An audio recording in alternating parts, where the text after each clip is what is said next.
A little bit of olive oil.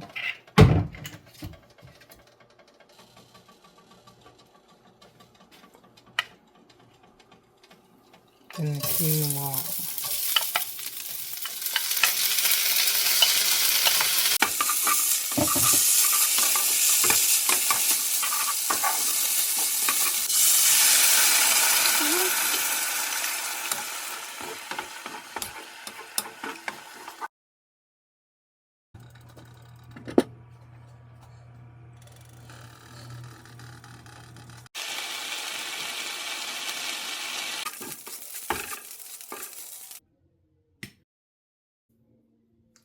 Cilantro, tomato, stir all that within.